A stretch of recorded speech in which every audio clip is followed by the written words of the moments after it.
Okay, now that we have got our shaders from RenderMonkey implemented into our own little SDL demo application, right, what we're going to do is simplify the entire process of working with shaders by creating a shader class to handle all the shaders for us. Right. So let me go ahead and start out. Let me just show what we have so far.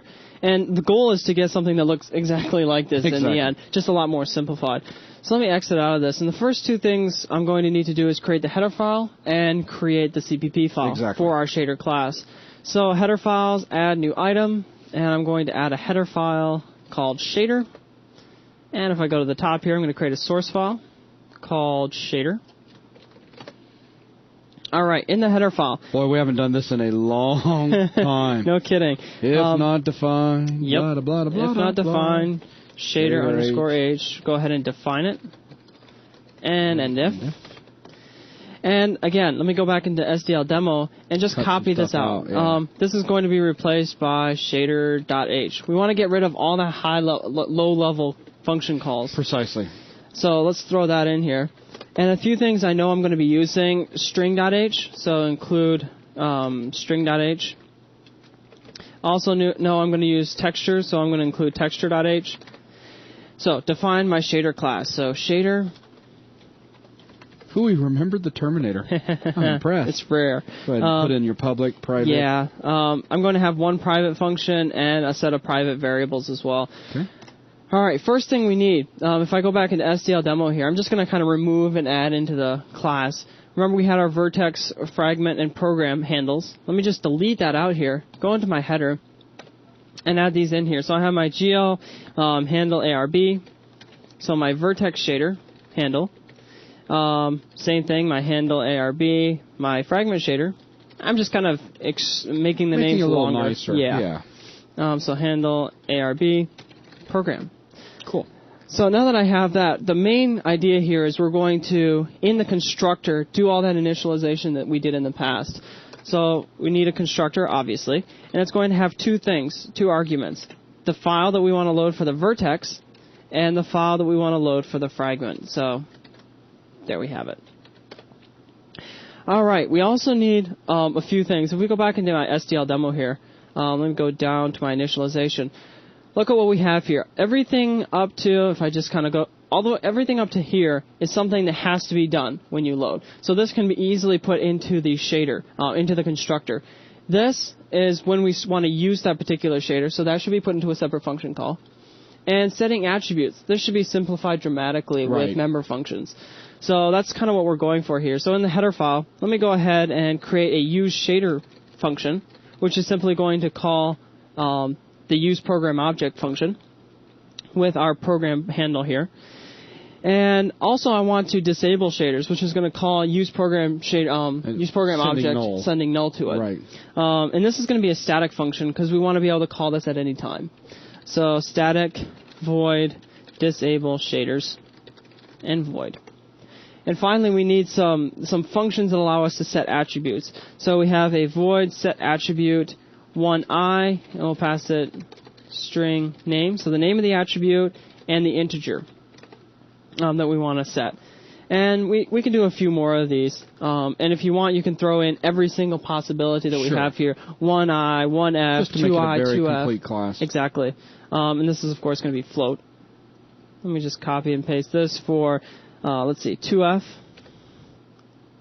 So float x and float y. Useful for setting, say, texture coordinates. 3f, useful for setting the light position, in our case anyway. Right. And finally, 4f. And this is going to have a w component in the end as well, so w.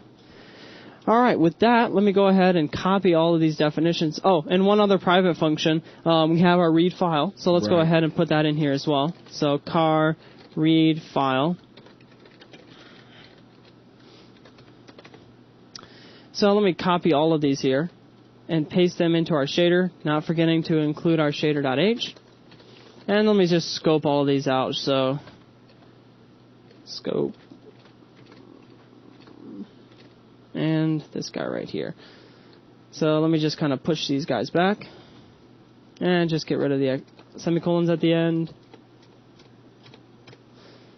And let me block these in here. So,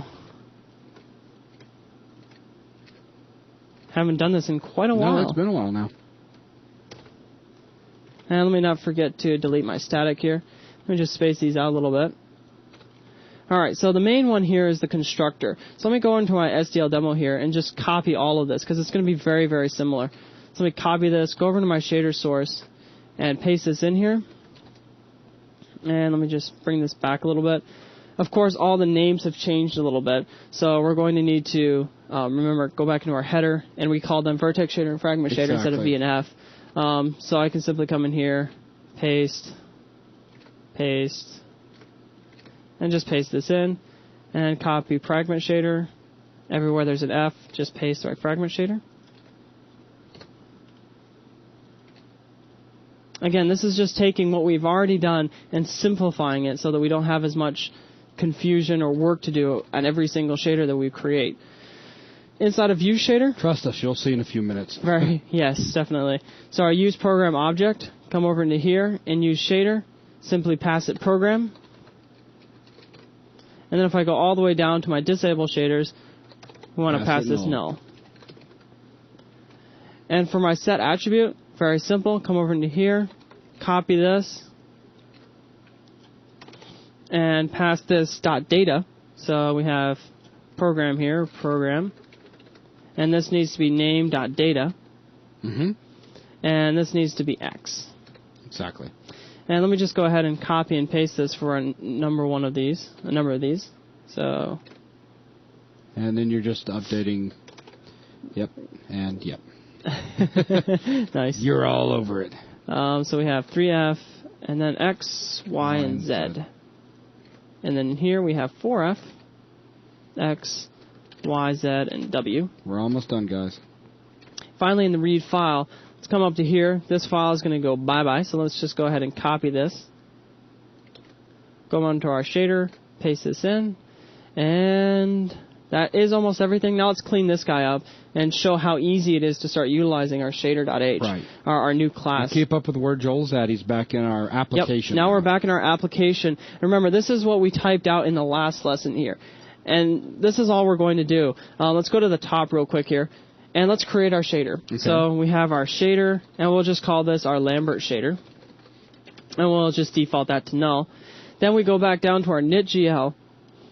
And if we do support this, simply do Lambert shader equals new shader. Pass it our file names. So lambert.vert and lambert.frag. And then we can get rid of all of this. Just going away. Bink, done. Then we want to say we want to use this shader. So, Lambert shader, use shader. So that gets rid of this line. Then we just need to set the attribute. So Lambert shader set attribute 1i, because we're setting the cloud texture. Right. Pass it the name. Pass it the value. And we're done. Without any of this confusing GL uniform location, all of that's very gone. Very straightforward, very easy to read. This is going to be 4F ambient, and we'll just copy these arguments, paste them in here, and just copy and paste this for diffuse, and paste this in here as well. So, and then finally our light position. So let me copy and paste this, and put my light position in here. Excuse me. And this is 3F.